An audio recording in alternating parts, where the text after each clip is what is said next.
최근에 우리 사회적으로 큰 관심을 끌었던 더 글로리라는 드라마가 있습니다. 학창 시절 왕따를 당하고 괴롭힘과 학교 폭력을 당했던 주인공이 수십 년이 흐른 후에 반성하지 않는 가해자들에게 복수한다는 내용입니다. 이 드라마는 학창 시절에 잔인한 폭력을 행사한 가해자들을 치밀하게 복수함으로 인과응보가 주는 통쾌함을 선사하였습니다. 가해자는 반성하지 않았고 피해자는 용서하지 않았으며 그래서 끝내 화해는 이루어지지 않았습니다. 대신 처절한 복수 끝에 결국 가해자들의 삶은 파멸로 빠지며 드라마는 끝을 맺습니다. 이 드라마에서 학교 폭력으로 주인공에게 큰 아픔과 상처를 준 가해자 중 한 명은 목사의 딸로 나오는데요. 그 여성은 주인공에게 이렇게 말합니다. 난 이미 하늘에 계신 아버지께 용서받았어. 너에게 용서를 구할 필요가 없어. 이 대사는 우리 기독교인들에게 용서의 의미가 어떤 것인지 묻고 있습니다. 누구에게 용서를 구해야 하며 어떻게 용서를 구해야 하는지 생각하게 합니다. 이 드라마에서는 마지막까지 용서도 화해도 이루어지지 않았습니다. 상처에 대한 복수와 그로 인한 심판만 남았을 뿐입니다. 잘됐다, 결국 나쁜 짓을 하면 벌을 받는구나 라는 생각에 통쾌할 수는 있겠으나 이러한 결론은 성경적이지 않습니다. 그저 재미를 추구하는 드라마로 보면 되는 것일 것입니다. 성경은 대립과 갈등으로 인해 상처받고 아파하는 사람들에게 용서와 화해를 이야기합니다. 용서와 화해 그리고 협력을 통해 이 땅에 그리스도의 공의와 사랑이 넘치는 세상을 만들어갈 것을 성경은 말씀합니다. 그렇기에 우리는 우리가 살면서 상처를 준 존재가 있다면 용서를 구해야 하며 또 우리에게 상처를 준 사람을 향해 화해의 손길을 내밀어야 합니다. 오늘 본문 말씀은 형 에서에게 용서를 구하는 야곱과 그 야곱에게 화해의 손길을 내미는 에서에 관한 장면을 담고 있습니다. 용서와 화해를 통해 형제의 관계가 회복되고 가정이 세워지는 역사가 일어나고 있는 것입니다. 대립과 갈등으로 무려 20년간 서로의 얼굴을 볼 수 없었던 에서와 야곱이 극적인 용서와 화해로 눈물 흘리며 서로를 안아주고 있는 장면입니다.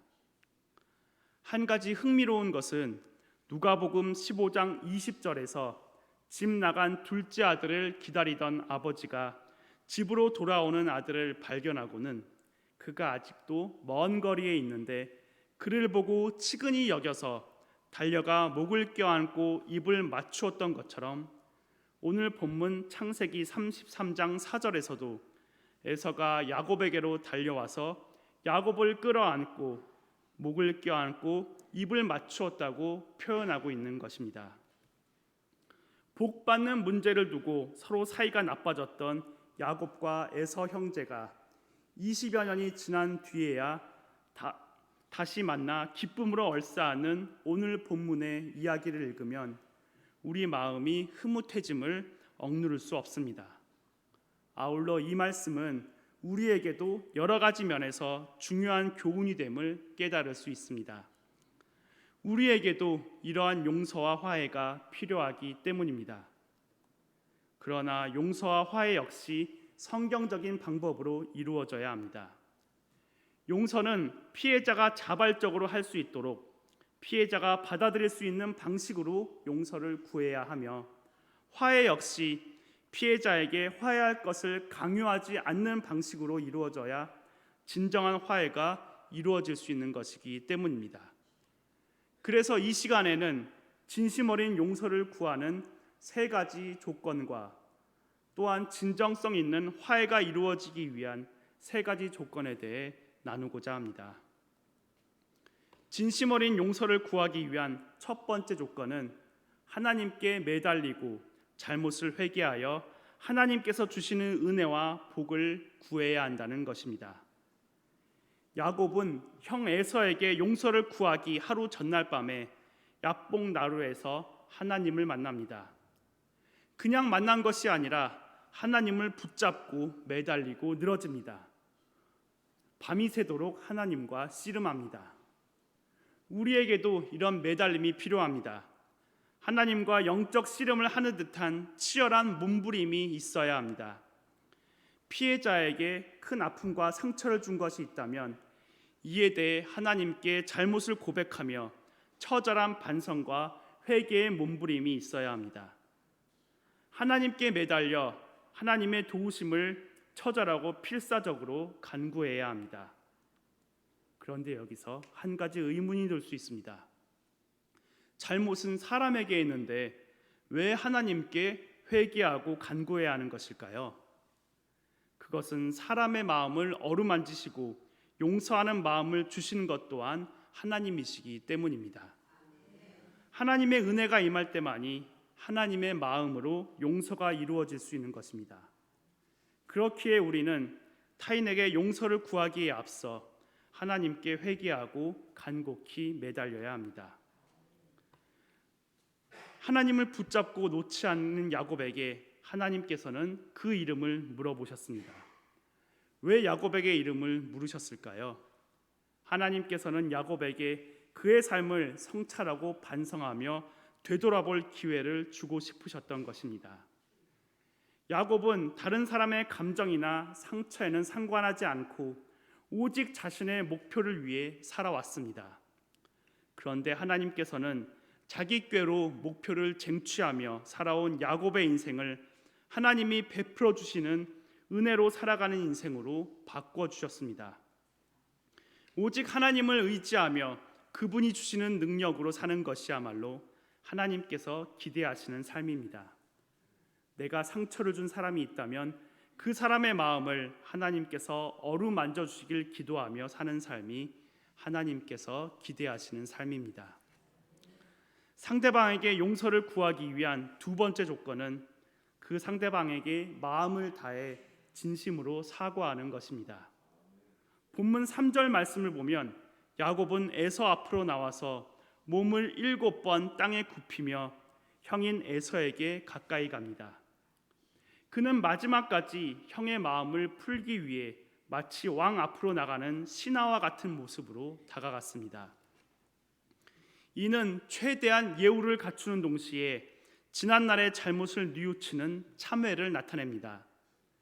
야곱이 이런 태도를 취할 수 있었던 것은 하나님의 축복 때문이고 또 에서의 마음을 헤아려 진심으로 사과하고자 했기 때문입니다. 이처럼 우리의 모든 문제는 한편으로는 하나님과의 바른 관계, 다른 한편으로는 사람과의 바른 관계, 이 두 가지 관계를 정립하지 못할 때 일어납니다. 따라서 인간적인 방법만 구해서는 안 되고 하나님의 은혜를 겸손히 구할 때 문제를 해결할 수 있습니다.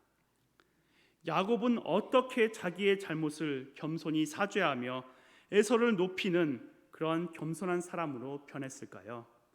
하나님께서 그를 찾아오셨기 때문입니다. 그는 하나님께 이스라엘이라는 새 이름을 받는 은혜를 경험했습니다. 하나님을 만나기 전에 야곱은 자신의 결핍을 해결하기 위해 형의 것을 빼앗아야 했습니다. 하지만 이제는 하나님께서 자신의 모든 결핍을 채워주시는 공급자이심을 알게 되었습니다. 이처럼 하나님의 은혜가 임할 때 나의 지난날 잘못을 돌아볼 수 있게 되고 진심 어린 사과와 반성을 할 수 있게 됩니다. 또 우리가 하나님께 받은 은혜를 깨닫게 되면 겸손한 마음으로 다른 사람을 높일 수 있게 됩니다. 남을 나보다 나은 자로 여기고 살아갈 수 있게 되는 것입니다. 그러므로 우리가 진정으로 타인에게 용서를 구하기 원한다면 먼저 하나님과의 바른 관계 안에 있어야 합니다. 우리 안에 하나님께서 주시는 은혜의 각성이 있을 때 우리는 타인의 용서를 구하고 그들을 높이는 성숙한 사람이 될 수 있을 것입니다. 상대방에게 용서를 구하기 위한 세 번째 조건은 피해 회복을 위한 구체적인 노력이 있어야 한다는 것입니다. 창세기 32장 14절과 15절에 의하면 야곱은 암염소 200마리, 수렴소 20마리, 암양 200마리, 수양 20마리, 전나는 낙타 30마리와 그 새끼, 암소 40마리, 황소 10마리, 암나귀 20마리, 새끼 나귀 10마리를 형 에서를 위해 준비합니다. 이 가축들은 야곱이 삼촌 라반의 온갖 꼼수를 감수하면서 피땀 흘려 얻은 것들입니다. 이것으로 야곱이 지난날 에서에게 저지른 잘못이 모두 만회된다고 할 수는 없겠지만 야곱은 자신의 죄를 용서받기 위해 하나님과 사람에게 최선을 다해 노력한 것입니다. 형 에서로부터 용서받기 위해 그보다는 덜 중요한 재물을 기꺼이 포기했습니다. 야곱의 이러한 행동은 우리에게 시사하는 바가 큽니다. 인생을 살다 보면 누구나 다른 사람과 대립과 갈등의 관계에 놓이게 될 수가 있습니다. 그럴 때 우리는 최선의 노력과 지혜를 다해 용서를 구해야 합니다. 무엇보다도 우리는 모든 인간관계의 해결책이 하나님께 있음을 알고 하나님께 용서의 은혜를 구해야 합니다. 물론 피해 회복을 위한 노력만으로 상대방이 받았던 정신적 충격과 근본적인 상처가 치유되는 것은 아닐 수도 있습니다. 그러나 구체적인 노력과 보상을 하는 것이 용서를 구하는 진정성 있는 태도입니다. 지금까지 용서를 타인에게 구할 때 그 태도에 관련된 조건 3가지를 살펴보았습니다. 그런데 하나님 앞에서 관계가 올바로 회복되기 위해서는 용서를 구한 후에 화해가 이루어져야 합니다. 그렇다면 이 용서가 있은 후에 진실한 화해가 이루어지기 위해서는 과연 어떤 조건이 필요할까요? 첫째, 만나고 소통해야 합니다. 야곱은 형 에서의 분노를 사기에 충분한 잘못을 저질렀습니다.